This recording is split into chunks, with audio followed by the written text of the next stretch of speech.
Hello, everyone. It's March the 28th, Wednesday.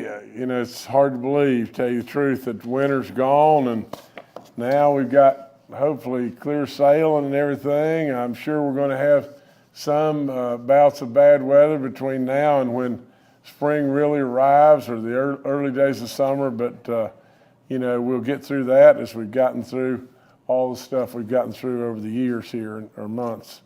But today, joining me is Interim Superintendent, and I'm really proud that Jack Chambers with our state police is going to be with us, and Jack's doing an incredible job. And also our new commissioner of the Bureau of Senior Services is going to be with us, and I'll introduce that person in just a few minutes. But nevertheless, before we go any further, we had another tragedy in this country, and where 6 people lost their lives in Nashville, and 3 children and 3 adults. And I want to be sure that all of us join in prayers.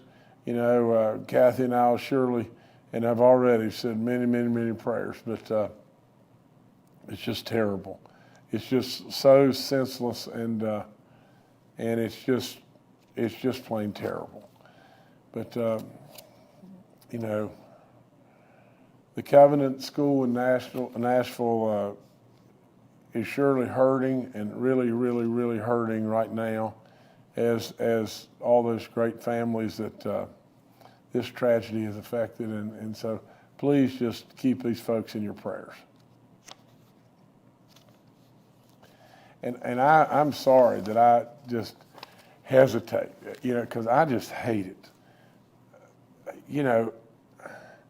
I love our country beyond good sense, and I surely love our state in an incredible way. I do not see reasons for why just logic and good sense doesn't prevail.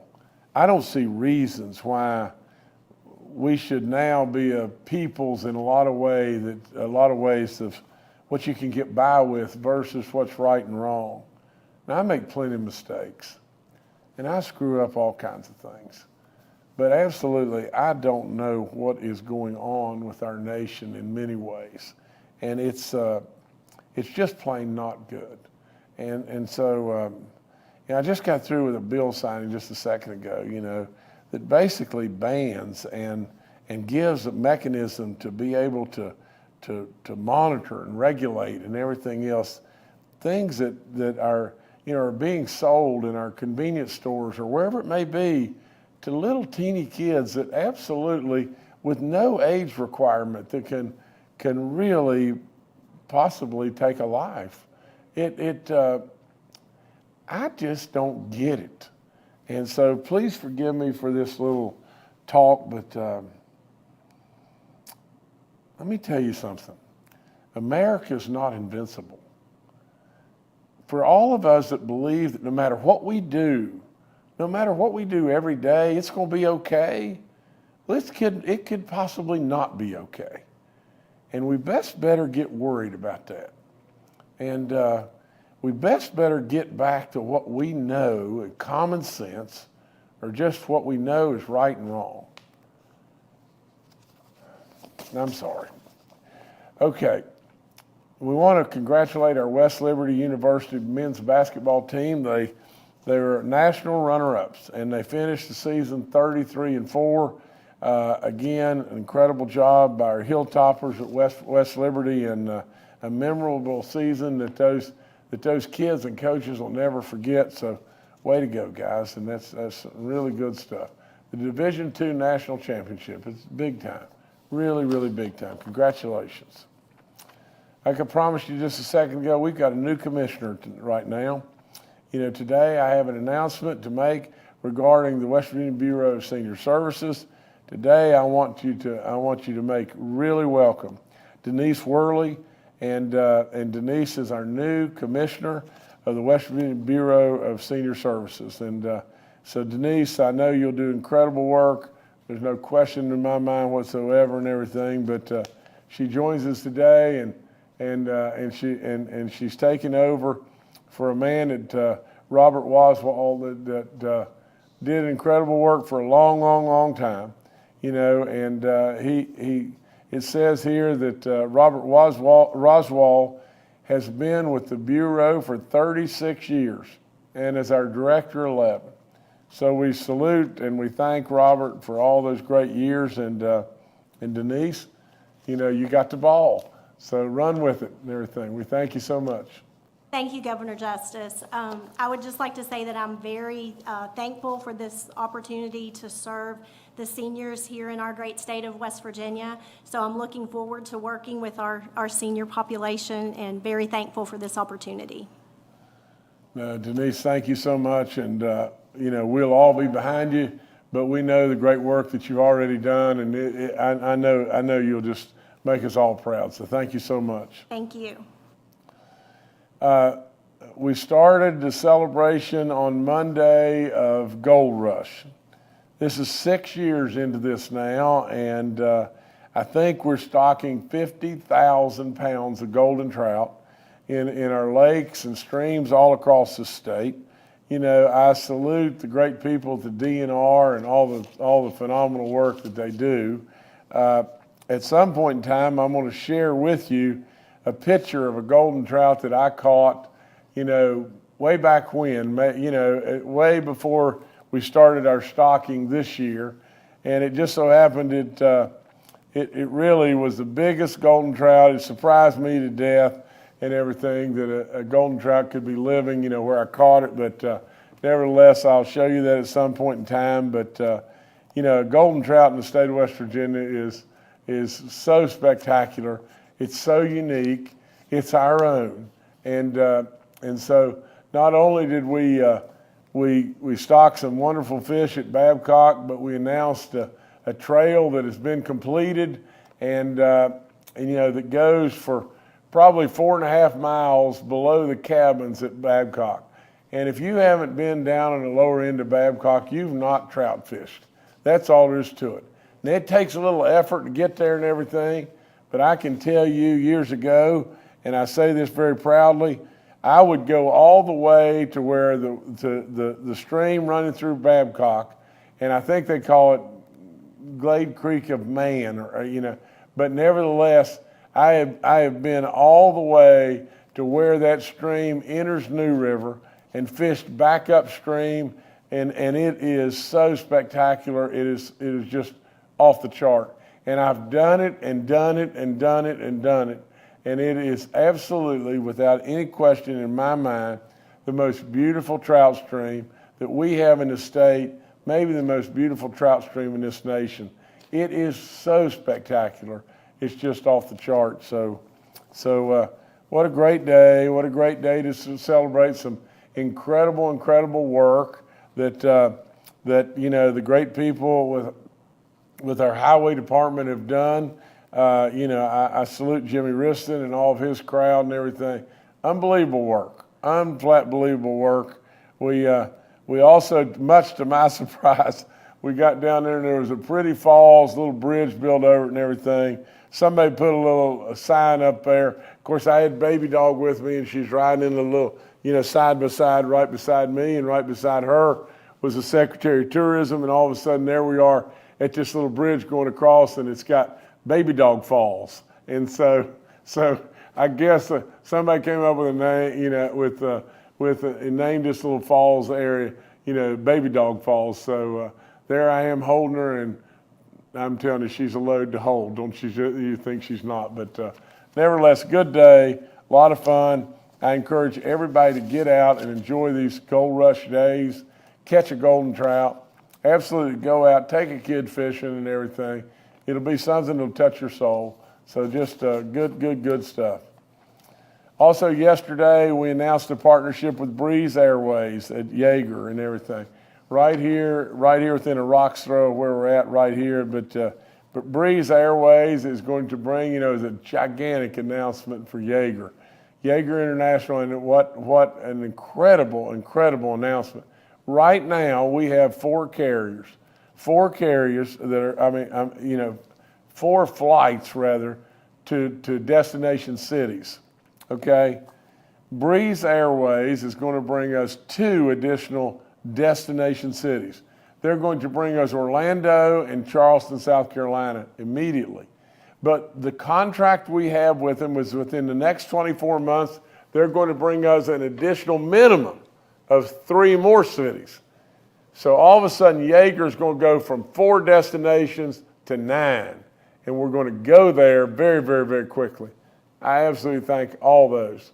You know, our Senate President Blair, our Speaker of the House, Hanshaw, was there with us, our Speaker Hanshaw. Absolutely, many, many, many dignitaries and everything. I thank them all. I thank them all. You know, the Kanawha County Commission, Kent Carper, and you know, the folks there with him and everything, they do a phenomenal job, and they stepped up. You know, but at the end of the day, between them, between Chelsea Ruby, our Secretary of Tourism, myself, and many others and everything, we just absolutely bared down. We really got this done, and it's a dadgum, gigantic, gigantic good day for not only this airport, but it'll absolutely bring more and more and more folks to West Virginia. Now, if I could switch channels again, we have with us today our interim colonel, our new colonel, you know, Colonel Jack Chambers, and Jack's going to talk about, you know, an update on stuff, you know, this week and everything. I can tell you that, you know, Curtis, you know, WSAZ, I think, asked me some questions yesterday, and I told him I needed to get some more information and everything. I didn't know exactly, you know, exactly the right answers on all this stuff and everything. But Curtis, I think, you know, after we get through here, if you want to ask the questions back, you know, Jack can answer them. But I think I can tell you now that we have basically taken 2 folks that were appointed in appointed positions, and we moved them back to their permanent rank of lieutenant. We promoted 1 person, Jim Mitchell, to basically the major of the chief of staff in regard to the ongoing investigations. The casino investigation is ongoing and it's active, and I think we're going to be at a conclusion of that pretty daggum soon. In regard to the alleged rapes that have happened and everything, the FBI has total investigation of that at this time.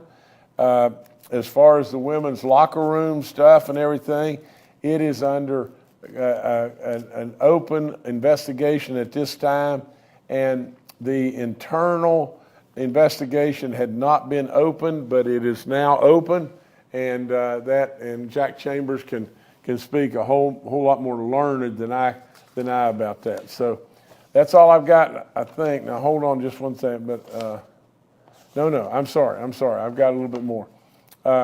I've got a COVID update, and I think it's a recording from Dr. Marsh that we have today. But if we could play that, then I think that's all I've got for right now. But Dr. Marsh, in the recording, please come up. Hi, this is Clay Marsh, and it's great to join all of you. I'm recording this COVID update on March 28th, 2023. And there is quite a bit that is going on with COVID, most of it good. We see that the COVID death rates have actually started to trend down. We have seen over the last couple of weeks an average of about 258 people a day dying of COVID, and that compares to about 400 people a day that we saw just a couple of weeks ago. So that's still more people that die during a bad flu season per day. So it's not to be ignored, but it does demonstrate the benefit of the immunity that we know that people in our country and in our state are getting. And they're getting that both from the vaccines, from infection and recovery from infection. And the most important recovery from infection right now for people is having a infection with one of the Omicron variants and recovering from that, or the combination. We know that about 90% of people in our country do have some type of immunity now. We know that the immunity that many people have is either infection recovery or infection recovery plus immunization. But we also know that about 10% or so to 15% of people in our country have immunity only by vaccination. And that's really important because we are also seeing still that it is our elders and people with an immunocompromised immune system that tend to have the highest rates of death. So again, 90% of deaths that we're seeing still are in Americans over 90 years old, and about 70% in Americans over 75 years old. And that really also is mirrored by the data that we see in West Virginia. So it's important that anybody who has not gotten their bivalent booster vaccine, who is over 65 years old or who is immunocompromised and is still eligible, please go ahead and update that booster to the new Omicron booster. And you can go look at the vaccine calculator at vaccinate.wv.gov. Or if you want to call, it's 1-833-734-0965 to see if you're eligible. But going to the vaccine calculator and putting in your data, it will tell you whether you're eligible for an updated Omicron booster shot or not.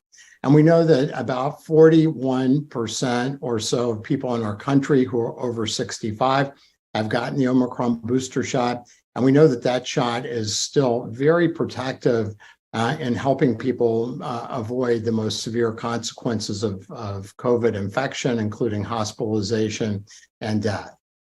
We also know that when we look around the country, hospitalizations have dropped a bit from about 25,000 average a day to now about 20,000 average a day.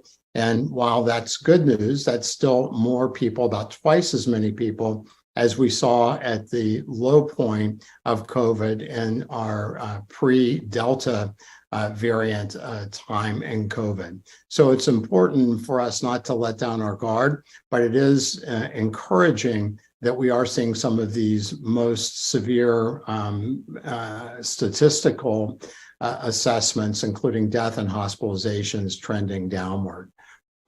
There's also an important new addition in children who are 6 months of age to 4 years of age, that now children that have had a series of immunizations with the Pfizer vaccine may well be eligible to get an updated Omicron booster shot.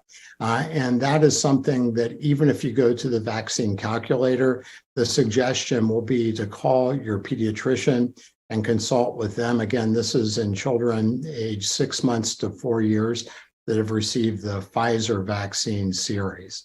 There's an important article that just came out in The Lancet, which is a really highly respected scientific journal, where they looked at all of the databases that were the databases that looked at the projection of outcomes and what happened to people in all 51 states. And they also looked at a number of other data, including employment, poverty, looked at demographics of states.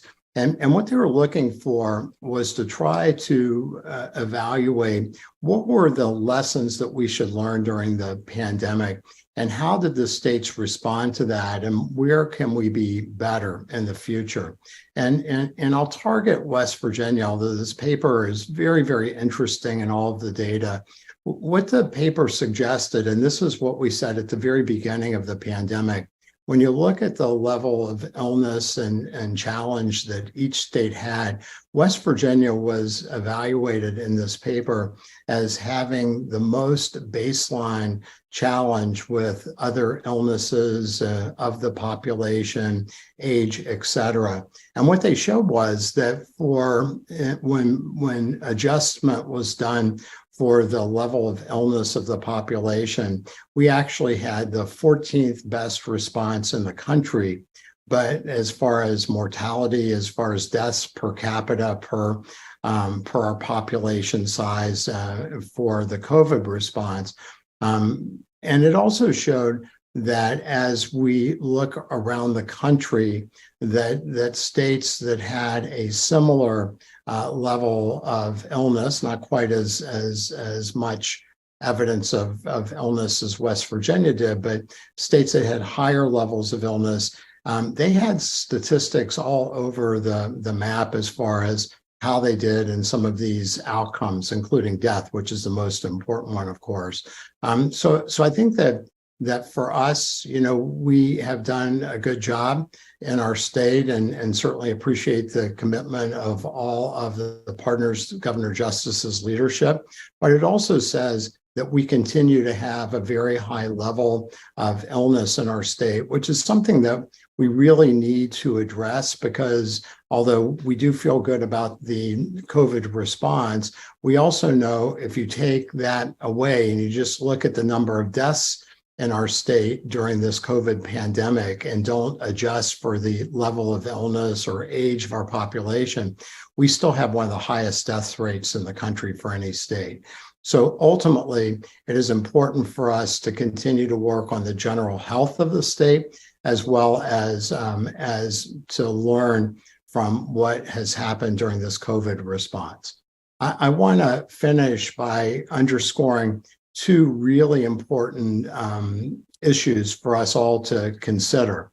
So number one is when we think about long COVID, we now know that about 4 million people are not working, which represents in the United States, of our workforce, which represents about $190 billion a year in loss of revenue from these people. And we know that although Omicron infection is associated with a little bit lower risk of developing long COVID than we saw with some of the previous variants of COVID-19, which may not just be because the Omicron virus is different, but it may be because our immunity is so much better right now. But we know that being up to date with your vaccine series and getting a bivalent booster shot, an Omicron booster shot, still reduces your risk of long COVID by about 50%. We know that taking Paxlovid, which is the antiviral medication, within the first 5 days getting started on that of testing positive with COVID-19 reduces your risk by about 50%. And we know that an anti-diabetes drug, metformin, if used for 2 weeks after being diagnosed with COVID-19, that seems to reduce your risk of developing long COVID by about 42%. So not getting COVID reduces your risk of long COVID, of course. Getting vaccinated up to date reduces your risk by about 50%. Taking Paxlovid reduces your risk by about 50%. And taking metformin reduces your risk by apparently an additional 42%. So ultimately, those strategies are all really important, but rely on us getting testing done in people that develop symptoms or people that are around others with COVID-19. And this is true at all ages, but it's particularly important for our elderly population or over 65-year-old population, and even more important as your age goes up. The other thing is there's more and more data that's being found with long COVID. And long COVID is an illness that affects all of our organ systems. But the area that's become really noticeably problematic for a lot of people that are affected is the brain. And that brain fog, that sort of not processing, not thinking as well, is really important. And we know now that COVID can get across the blood-brain barrier and enter the brain area as well. So that's also the reason why we're really encouraging people to do all those things that can keep you from getting infected. But if you do get infected, then please make sure that you are testing yourself so that we can make those recommendations for the appropriate interventions that can protect you both from severe illness and hospitalization, but also from the risk of long COVID. Thank you very much. All right, thank you, Dr. Marsh, and thank you, Governor. We'll now hear from Interim Superintendent of the West Virginia State Police, Jack Chambers.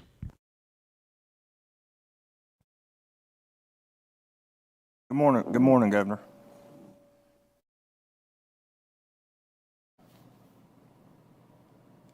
I'm Jack, on now. the floor is yours. Please talk to us. Okay, sir. Okay, sir. Glad I was invited to come in today, and glad I can share a few points that people we've been asking. Governor, you hit on some of them that we spoke about earlier. We did make a couple moves. Moved a couple people around. They're back in their permanent rank. Promoted Jim Mitchell to Major Chief of Staff. He'll be in. He's in main headquarters at South Charleston. He'll also be dealing with the media. A very good spokesperson. He'll be one of the two that I've assigned to deal with the media. Most of our media folks do know him. The casino questions still come up. That investigation is still active. It's coming somewhat to a close, getting closer. Internal investigation, like the governor mentioned, has been opened and assigned to a member in the West Virginia State Police to look into, which is aside from the inquiry it's being conducted by Department of Homeland Security and Secretary Sandy's office. Let's see here.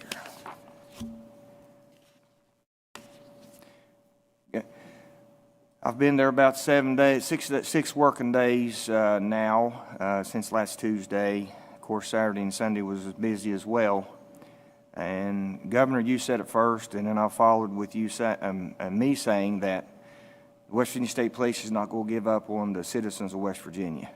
And I got a few numbers here I just want to read so people will know that and know that we're telling you the truth and we're being honest in what these men and women, civilians, are doing out here every day, even though we're going through what we are right now. And it's not easy. I'm with a few others trying to handle that, but I want the rest of the department to get out here and serve the citizens of West Virginia. Is what we're here for, and that's what we signed up for, and that is what we swore to do. So just a few numbers here. Tuesday, let's go Tuesday to Tuesday. There were 6,411 total calls for service for the West Virginia State Police in that period. Here are some of the multiple things that the troopers were involved in, along with other agencies. One person was arrested for 3 counts of distribution and exhibiting material depicting minors engaged in sexual conduct.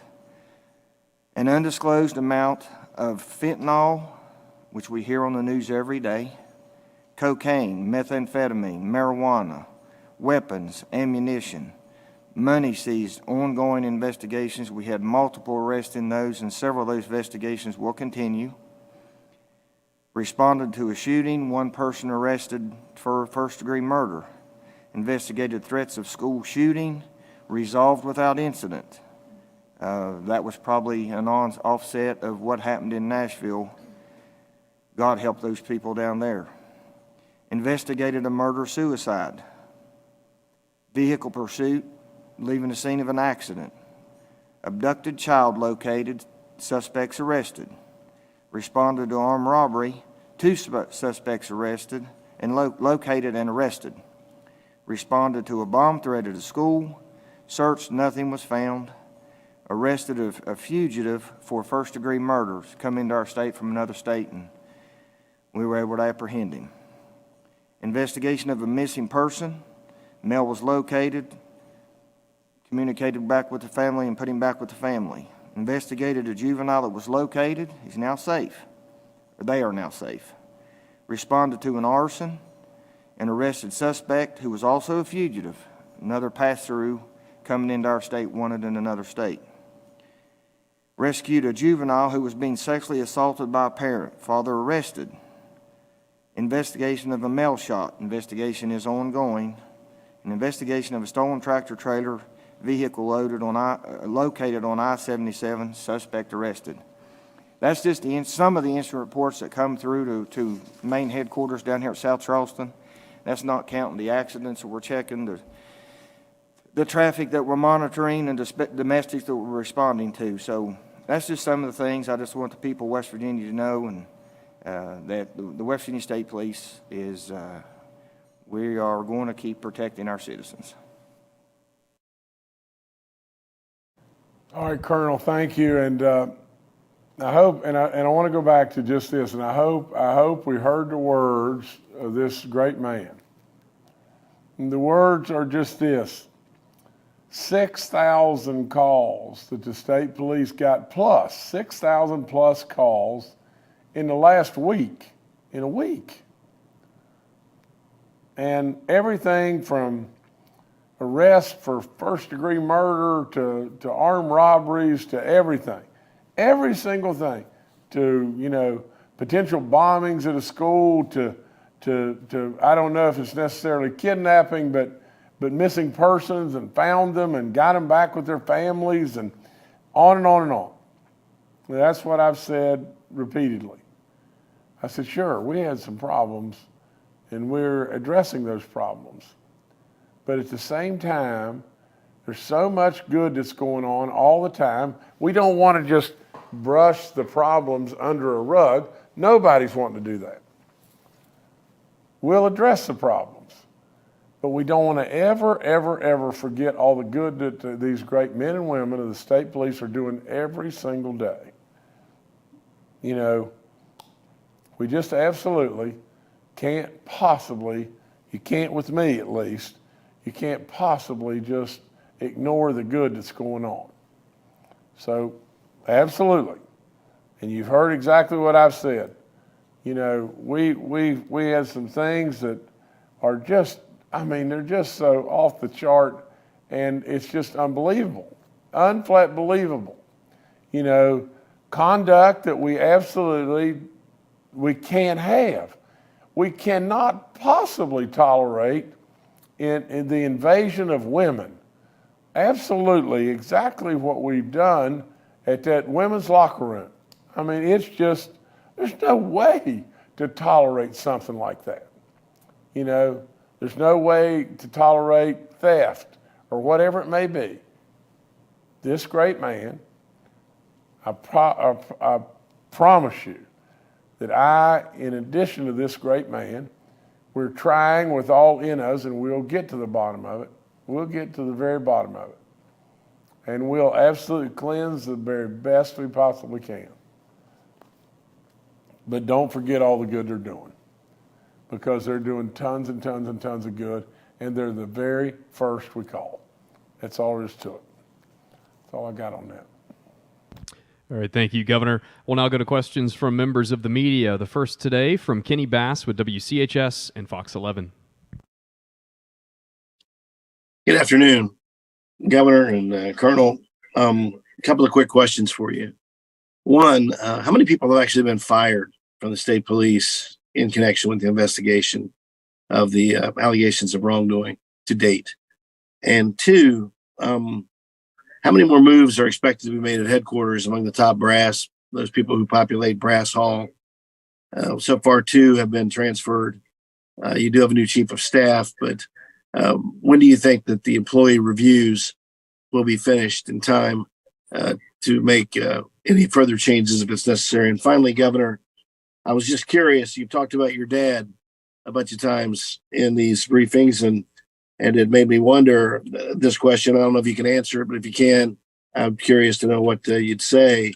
Is how do you think your father would have reacted to the work of former Superintendent Cahill? And would Superintendent Cahill have been allowed to resign under your father's watch? And you think your father might have taken a more direct approach with him?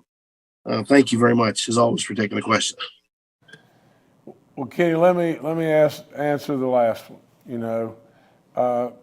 My dad was hardcore. There's no question about that. From the standpoint of what I told Jan right off the get-go, I said, Jan, there is no pathway forward. That's all there is to it. Jan said, I want you to listen to all that I have to say. I did that. And when he concluded what he had to say, he turned right to me and he said, "I resigned 5 minutes ago." You know, from that standpoint, really and truly, there's nothing else that can be said. You know, with all in me, I'm trying to get to the very, very bottom of this whole thing. I think Jack Chambers will do exactly that. And let's give him his due, and let's give him his opportunity to do that. This is not about how many scalps we can say we got. This is all about trying to do the right thing, cleaning it up, making it right, you know, going forward. And absolutely, with all in me, the thing that bothers me the very, very most are two things. Well, there's lots of them, you know, but you know, whether it be these alleged rapes, you know, that's terrible.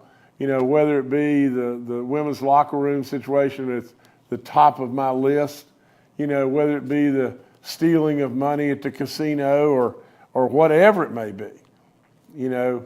But without any question, Kenny, you are correct about this.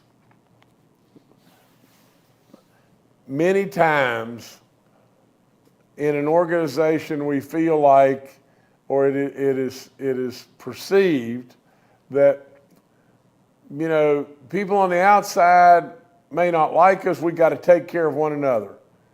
And before you know it, the culture grows and it gets out of control, and then bad stuff can happen. You know, I appreciate the media and appreciate you, Kenny, and the disclosing of these problems. We're trying as best we can to address them.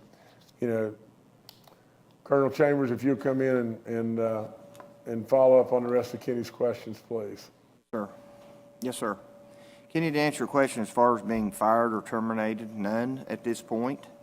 I am reviewing several appointed positions that were that are people that are in appointed positions, but to be quite honest with you, I'm going to have to put a little bit more time into it. I haven't had a whole lot of time to review what I need to and feel like I make the right decisions. I do feel like the decision with Jim Mitchell will be well accepted.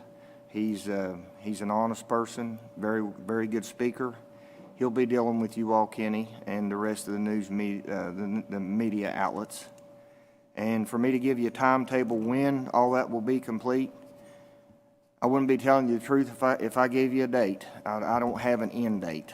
I think that's something I need to take my time with and make sure I might meet with the right people and make the right decision, Kenny. All right, thank you, Kenny. Next, we'll go to Brad McElhenney with West Virginia Metro News.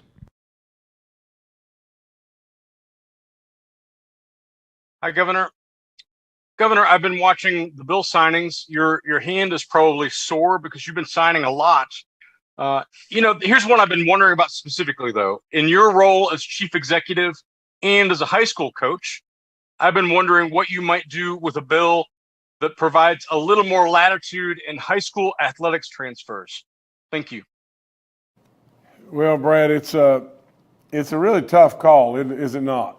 I mean, really, if you look at it on one hand, from the standpoint of me being a coach, you know, I think athletes moving all around all over our state and everything, naturally your more prominent schools and schools that have better uniforms or better shoes or whatever it may be, and, you know, they absolutely have surely an advantage over the parity that we have all across this state.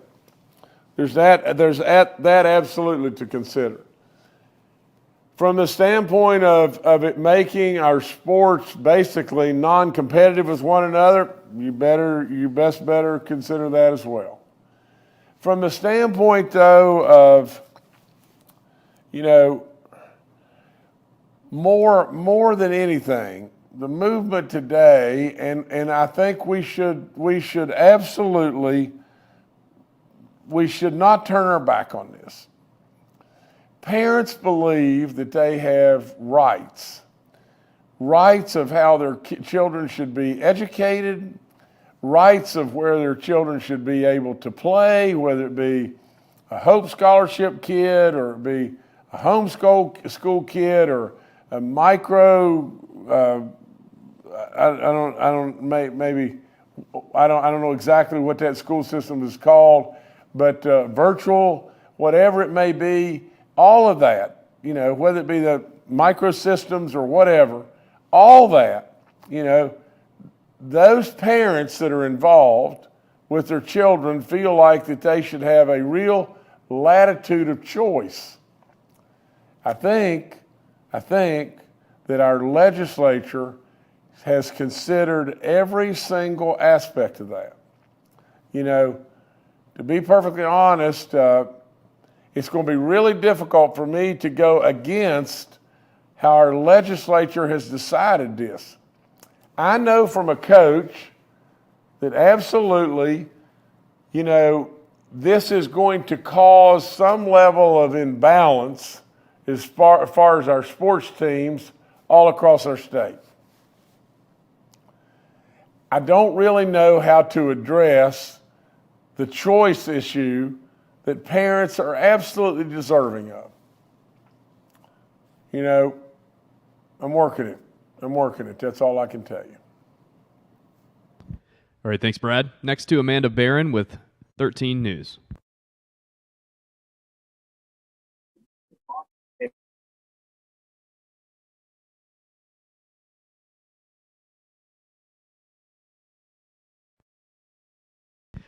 Amanda, we can't hear you if you're talking. All right, I think we're having some connection issues with Amanda. Amanda, we'll have to come back to you. Next, we'll go to Charles Young with WV News. So this morning, the FDA gave approval. I think Amanda's still talking there. Thank you. Well, this morning the FDA gave approval to selling, nasal Narcan without a prescription.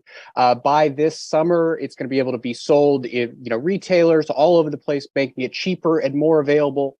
In light of that, Governor, would you support any action to increase the availability of this in West Virginia, such as a law requiring it to be in schools, public buildings? Thank you. Charles, I don't know a lot of the details right yet and everything, but without any question, I would support. It is a question for the legislature, but to make this more available, more present in schools or wherever it may be, churches or whatever. I mean, this just saves lives. That's all there is to it. But anything that we can possibly do to make things better and save lives for the people, we need to be at doing it. All right, thanks, Charles. Next is Stephen Adams with Ogden Newspapers. Yeah, Steve Adams of Ogden Newspapers here. West Virginia Record and others have reported about the bank up in Randolph County that's trying to get a garnishment of your gubernatorial salary. I want to get some comment from you on that, especially since I know you donate all, if not part of that salary to things such as communities and schools. So I was wondering if you could address that came out this week. Thank you. Stephen, I hate this. I really, really hate it because I don't know anything about it. From the standpoint, I'm sure that I've signed a personal guarantee on an equipment loan, years and years and years ago, maybe even before I ever became a governor. And but from the standpoint of notifications to me and everything, I found out about this when you found out about it. You know that I give away 100% of my salary and I give it to communities and schools. Have done that from day one. There's no question that I immediately when I heard about this, I called my son. He said that they were in the process of satisfying this judgment. I think equipment has been delivered even to the bank. I know all this will go away. I don't want to be critical of the bank, but it is just a political grandstand. I mean, it's just a way to hit back. I probably sympathize with the bank if the bank is frustrated and everything, but I do donate 100% of my salary. I've done that forever, and in regard to this, without any question, this situation will be resolved. And but we don't need the grandstanding. I mean, that's all there is to it. You know, actually, tell you the truth, if the people just picked up the phone and called me and said, you know, we're really, really frustrated and we can't get this done and that done, I would have intervened in some way and tried to get a resolution or tried to get this across the finish line. But you know, I hate it. I just hate it. It's not good. All right, thanks, Steve. Next to Bob Aaron with WCHS TV. Governor, as a follow-up to that question, your ethics statement seems to indicate that you had no debts above $5,000 other than those occurred in the normal course of business. This was, what, $850,000 roughly, or a little bit more than that? How do you account for that discrepancy? Bob, all I am is a guarantor on a corporate debt. You know, that, you know, as far as personal debt, I'm sure whatever's been filed with the ethics folks is exactly right. And this goes back, you know, Bob, I have personally guaranteed notes, you know, for our businesses as far back as, you know, far back could be. And so this doesn't have anything to do with anything but that. All right, thank you, Bob. Next, we'll go to Mark Curtis with Nexstar Media. Good afternoon, Governor and everyone. First of all, I'm wondering if, Governor, you and or Colonel Chambers can confirm, were two of the people demoted Majors Finley and Majors Oglesby? And if so, why? And who else was demoted or put into what you call a permanent rank? I know you're not using the word demotion. And in doing so, with this release of all the statistics, the daily call count and some of the call summaries you gave, are you trying to rebuild public confidence in the department? You have to know that when somebody's being pulled over on the freeway, they see the lights in their mirror, or they think they see somebody breaking into their neighbor's house, that when they call 911 for the state police, they want confidence that the proper action is going to be taken. People are going to get a fair shake. So I'm wondering how much you're trying to rebuild confidence in doing that. And can you rebuild confidence if you're conducting your own internal investigation into yourself, in addition to the outside independent investigation? Mark, I hope I'll be able to answer this, and I'm gonna pass to Colonel Chambers as well in just a second. But Mark, without any question, you know, it didn't. You know, I mean, this is not like it was planned as far as you know, Colonel Chambers coming. You know, and we had something planned for days that he was going to read to you all the different things we're doing and everything. You know, that came up just minutes before the briefing. And came in, talked with me and everything. And I said to him, I said, you know, really and truly, I would let the people know. I would let the people know really what the state police has done in the last week. You know, I mean, really and truly, we should build confidence in this great organization, because deservingly so. I mean, I keep going back to the same thing. When you get, whether it be a culture or where you get individuals in an organization as big as the state police or whatever it may be, that have gone way off the grid, and they've done things that are absolutely very, very, very not kosher, to say the least. When that happens, it basically affects everyone all the way down the chain. And with all that being said, these people have got to have confidence that people have their back. These people absolutely have to have the confidence of the public. We cannot have a situation to where we distrust our state police. Now, we've got some really bad issues and some bad eggs, and we're going to get to the bottom of it. Honest to God. Now, I'll promise you to the good Lord above that absolutely without any question, we're going to get to the bottom of it. And absolutely those that are guilty will be in real trouble. Now, but you got to give this man time. You've got to give a little bit of time. For crying out loud, the situation with the girls' locker room, for all we knew, 10 days ago was there was a thumb drive. There was a videotape made. We don't know how many people have been filmed. You know, it was told and represented to us that only one person had been filmed.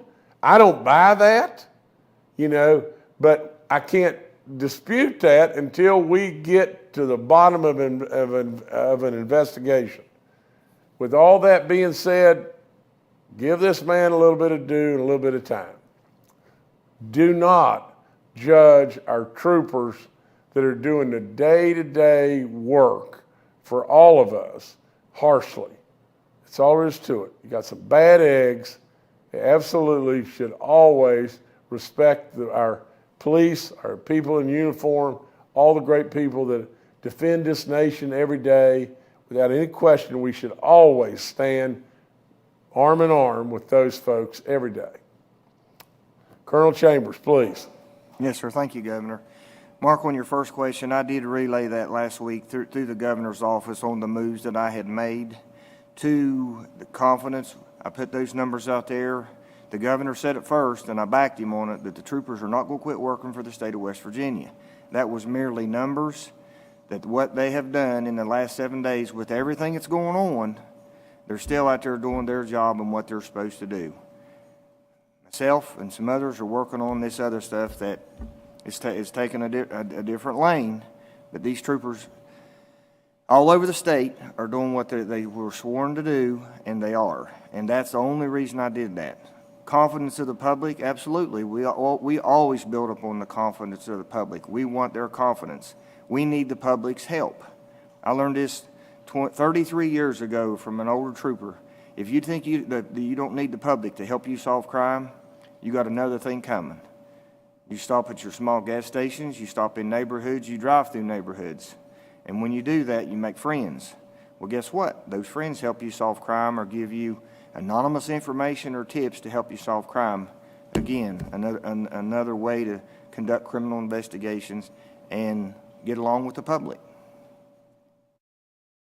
Mark, thanks. Next, we'll go to Curtis Johnson with WSAZ. Hey, thank you so much, Governor. Thank you so much, Colonel Chambers, for allowing me to get on here.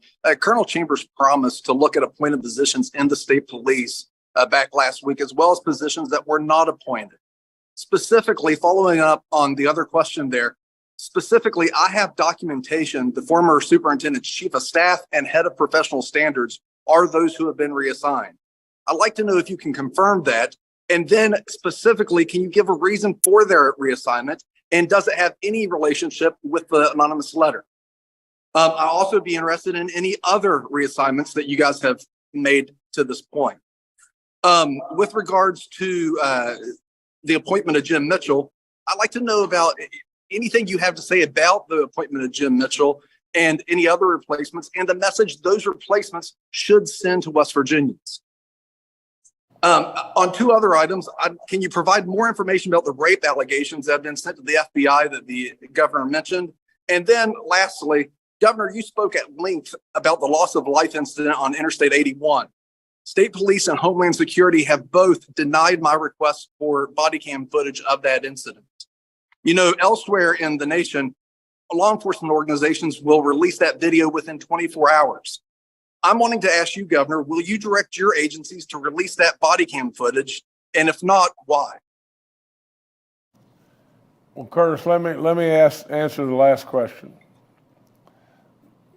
I viewed the film of the I-81 incident probably now 6 days ago. You know, to be perfectly honest, concerning, to say the least. I did not watch the end of the tape because I'd already seen enough that it was, to me, really concerning. You know, while at the same time, we've got to understand too that you got a trooper in the dark with somebody walking down the interstate, which they shouldn't be there at all. But somebody's walking down the interstate, a trooper that's in the dark with traffic flying by him at 80 miles an hour. Now, granted, these people are supposed to be trained to be able to handle all this. And at this time, I'm being told that the prosecutor has told us that we cannot release this tape at this time. I'll promise you that it will be released at some point in time when the prosecutor tells us to move forward, or Colonel Chambers, whatever. I have absolutely no reason to conceal or hide anything, nothing at all. I don't like that. I don't like any part of that. And so, with all that being said, I'll promise you that the situation on I-81 does not look good. That's all there is to it. And I know the situation with the women's locker room and the theft of the money at the casino is anything but good. That's all there is to it. So situations that need taken care of. So, Colonel Chambers, please. I'll probably miss some of your questions, Curtis, but back to the appointed positions that were reassigned. They were basically put back to their permanent rank, which is lieutenant. Mitchell was promoted to chief of staff. I've mentioned that earlier a couple times. He'll be dealing with the media. I think you were called in several times yesterday, and they were dealing with you some yesterday. To look into the appointed positions that I have, I answered that earlier. I haven't had time to look at each individual one. I've been dealing with most of this stuff and not a whole lot of stuff at headquarters right now. I've been dealing with all the things that are going on. So, and the I-81, the governor answered it very well. That's my understanding as well. The FOIAs did go through Department of Homeland Security and our legal division. He's accurate on that. And there is a special prosecutor assigned. I do know that. All right, thank you, Curtis. Next to Randy Yohe with West Virginia Public Broadcasting. Thanks. Let me follow up on one question that Curtis asked. Alleged rapes. That's the first time I think I've really heard about that. Can you talk about, Governor and Colonel Chambers, who in a specific or general term has made these allegations? How many of them? Who are they being made against? What particulars can you give us in that regard? Randy, I think, I think I can tell you this. Again, I try to tell you everything that I can, but I think it's primarily one person, maybe multiple rapes. The FBI has the investigation at this point in time.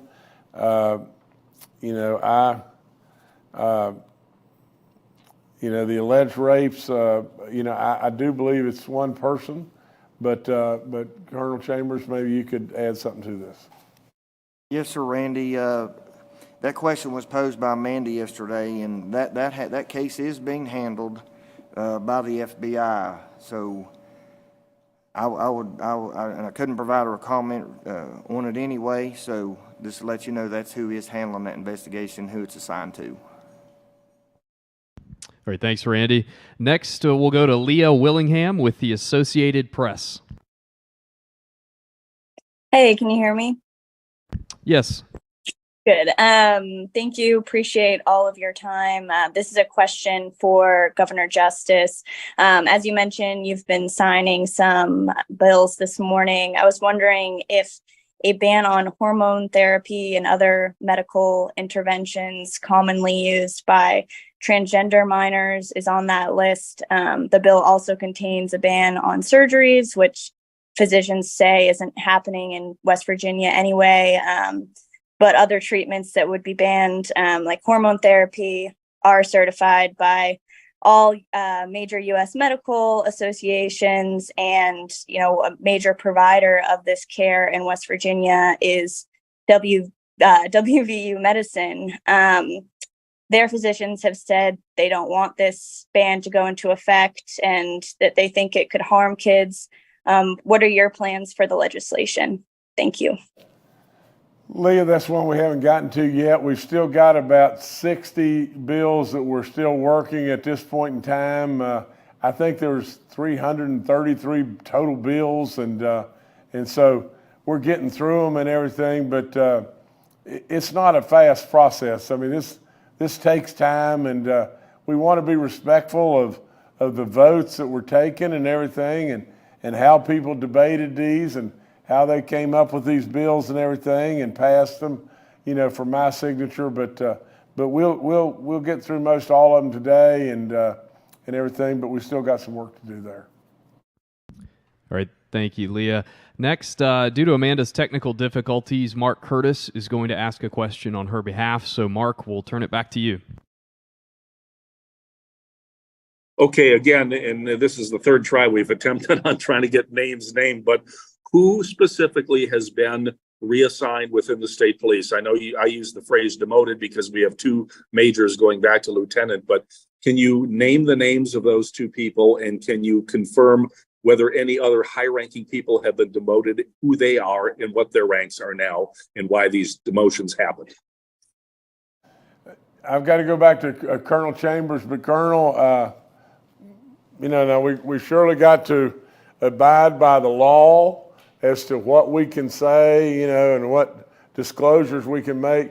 But from my standpoint, you know, you have my full blessing. Now, you know, that's not to say that I'm offering up, you know, whatever pardons or whatever it may be, and I'm only being silly there. But listen, if we've moved people back, you know, to their to a rank that is a downgrade, and who they are, I don't think we need to hesitate on disclosing who that is.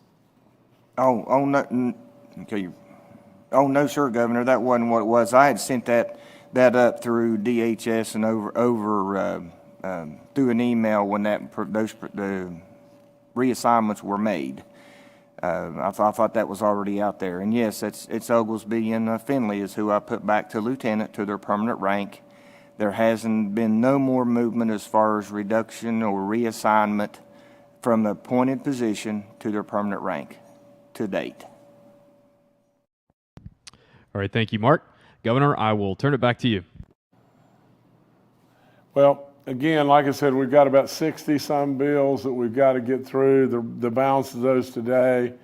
We've done a whole lot of bill signings, and you know all that and everything. And but I want to just thank the media. I mean, I love your questions. And even though I hate it like crazy with a question in regard to my family's businesses and so on like that, but I welcome the opportunity to answer them. And because I'm not going to run or hide anything, and that's all there is to it. You know, in this situation, you know, with my family and a bank in the state of West Virginia, I don't really see that there's any need for the grandstanding. I don't really see that there's any need on our families, from our family standpoint, not to have resolved this and taking care of this obligation as they move forward and everything. I didn't know anything about it, and nevertheless, but I appreciate it. I appreciate the questions in regard to the state police. I appreciate all the questions that come our way, and Leah, we'll get to the bottom of the bills that you brought up here in just a little while. And so again, I thank everybody for their questions.